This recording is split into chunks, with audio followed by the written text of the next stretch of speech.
Berikut adalah bagian pertama dari quality control.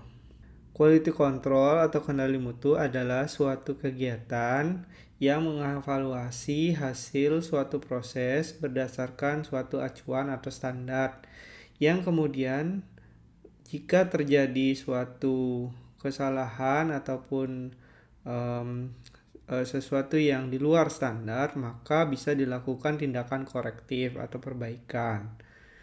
Nah, sedangkan teknik-teknik di quality control dalam perusahaan itu biasanya mampu atau digunakan sebagai tools untuk memberikan quality assurance atau jaminan mutu kepada klien atau pelanggan untuk produk atau jasa yang dihasilkannya. Nah, salah satu proses utama dalam melakukan quality control adalah adanya inspeksi atau aktivitas inspeksi, di mana produk atau jasa atau proses yang dihasilkan akan dicek dengan berdasarkan hasil atau parameter output. Apakah hasil atau output tersebut masih berada dalam standar variasi yang ditentukan atau tidak. Nah, inspeksi itu merupakan salah satu fase awal dalam melakukan quality assurance, di mana berikutnya setelah ada fase inspeksi, tentu ada fase kontrol, proses kontrol, kemudian ada juga fase continuous improvement. Inspeksi seperti yang dikatakan tadi adalah aktivitas penilaian barang atau jasa atau proses yang dihasilkan, apakah dia sesuai atau sudah sesuai dengan standar yang ditentukan atau tidak. Nah, beberapa diskusi yang terkait di aktivitas inspeksi ini diantaranya adalah biasanya kita akan mempertimbangkan berapa banyak, atau misalkan kalau diinspeksi terkait jumlah begitu ya, berapa banyak jumlah yang perlu diinspeksi, atau seberapa sering inspeksi itu perlu dilakukan. Karena bagaimanapun proses inspeksi kan akan memerlukan waktu ataupun bisa dikatakan biaya begitu ya. Jadi pada tahapan inspeksi itu perlu ditentukan berapa jumlah barang yang diinspeksi ataupun berapa kali inspeksi dilakukan yang efisiennya. Kemudian juga kita perlu menentukan pada tahapan apa proses inspeksi itu akan dilakukan.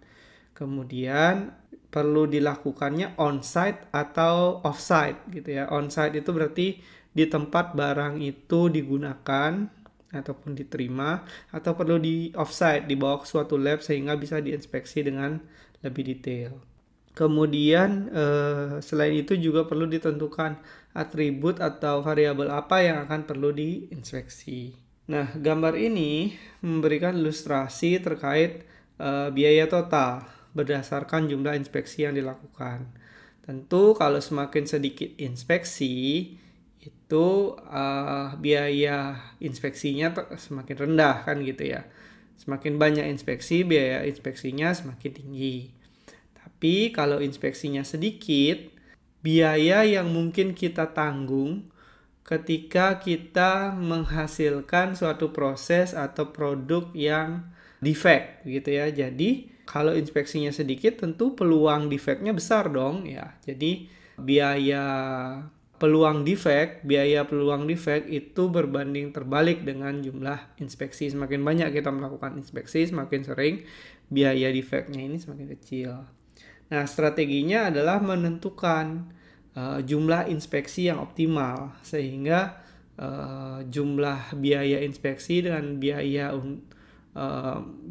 defect ini, biaya peluang defect ini yang paling minimum, yaitu biaya total yang disebut dengan biaya total. Kemudian, inspeksi bisa dilakukan pada beberapa inspection points. Pada umumnya dilakukan biasanya ketika pembelian raw materials, ataupun setelah menyelesaikan finished product, sebelum suatu proses atau operasi yang memakan biaya mahal, ataupun sebelum proses yang tidak bisa di reverse begitu ya. Nah, ini adalah contoh-contoh inspection point dan karakteristik yang diinspeksi pada studi kasus hotel.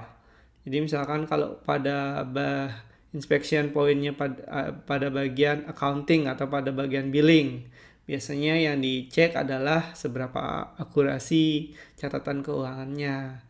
Kemudian kalau bagian yang bawah misalkan di supply, ya di karakteristiknya yang supply-nya ordernya berapa kali, receiving-nya sudah tepat waktu atau belum, inventory-nya sudah sesuai, masih ada apa tidak, seperti itu.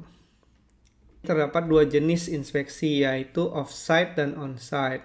Off-site itu artinya tes atau inspeksi tidak dilakukan pada lokasi produk tersebut digunakan. Artinya bisa jadi kita memerlukan fasilitas atau peralatan lab khusus, jadi tidak dilakukan di sana, itu off-site. Kalau on-site artinya inspeksi dilakukan pada lokasi tempat produk itu dilaksanakan. Nah, dua-duanya ini peruntukannya berbeda-beda gitu ya. Kalau peruntukan produk yang memang untuk tesnya perlu dibawa ke lab, ya perlu ada off-site inspection. Tapi kalau memang pengecekannya sederhana, misalkan mengecek, tampilannya ada, kira-kira ini kalau dilihat saja bisa dicek nggak defeknya. Ya kalau memang bisa seperti itu ya tentu onsite lebih baik karena bisa lebih cepat pengambilan keputusannya, pengecekannya tidak begitu lama dan tidak perlu ada proses ke lab dulu baru balik baru tahu hasil inspeksinya, seperti itu.